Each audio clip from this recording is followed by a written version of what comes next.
এই তো। না, জানতে চাইছি আজ পর্যন্ত তুমি তোমার স্ত্রী আর সন্তানের জন্য কি করেছো বলো তো? কোনো খবর না দিয়ে হঠাৎ চলে এলি? জরুরি কিছু? জরুরি কিছু নিয়ে আসতে হবে। ছেলে হিসেবে তো আমার কিছু করণীয় থাকতে পারে। আমার প্রতি না হয় তোমাদের কিছু করণীয় নাই থাকলো। তা আমার কি করণীয় এখন শুনি? আমার আর হিয়ার বিষয়টা তো তুমি জানো না। হ্যাঁ জানি। হিয়ার ফ্যামিলি থেকে ওকে প্রেশার ক্রিয়েট করছে ইমিডিয়েট বিয়ে করার জন্য। আমি চাই না আমার কোনো অঘটন ঘটুক। আমি আমি খুব শীঘ্রই ওকে বিয়ে করতে চাই।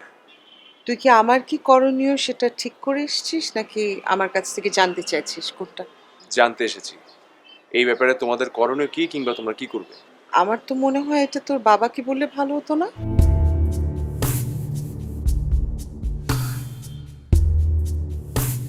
তাহলে তো তুমি মুক্তি পেয়ে গেলে, তাই তো?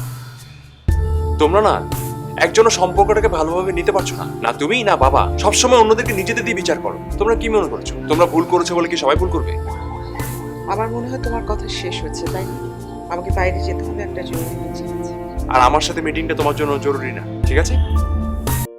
এই তো। না, জানতে চাইছি আজ পর্যন্ত তুমি তোমার স্ত্রী আর সন্তানের জন্য কি করেছো বলো তো? আমি আমার সাধ্যমতো সমস্ত কিছুই করেছি, এক বিন্দু কম করিনি। আর জীবনে তো অনেক জায়গায় চাকরি করেছো। তোমার কলিগরা আজকে কোথায় আর তুমি কোথায়? এই প্রশ্নটা তোমার মা আমাকে প্রত্যেক দিনই করত। আমি কোত্থেকে এসেছি, আমি কি করি, সমস্ত কিছু জানার পরেও আমি এখনো পর্যন্ত জানি না যে আমার অপরাধটা কি।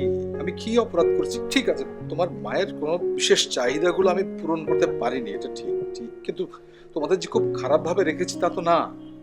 আমি চাইলে তোমাদের অনেক ইচ্ছাই পূরণ করতে পারি, কিন্তু তার জন্য আমাকে যেটা করতে হবে সেটা আমি করব না, সেটা তুমি খুব ভালো করেই জানো। কেন করবে না বাবা?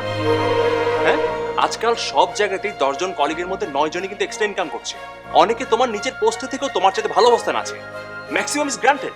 আর তুমি তুমি সবার কাছ থেকে আলাদা হতে চাও, নিজে নিজেকে ঠকাচ্ছ। আমি দোয়া করি যে তোমার জীবনটা যেন আমার জীবনের মতো পুনরাবৃত্তি ঘটে। তুমি যেন ওই 9 জন লোকের মতো না হও। বাবা, তুমি বুঝতে পারছো না। আমি হয়তো তোমার কাছ থেকে ডিমান্ড করছি না, কিন্তু যে ডিমান্ড করছে তার ডিমান্ড তো ফুলফিল না করে আমি পারছি না।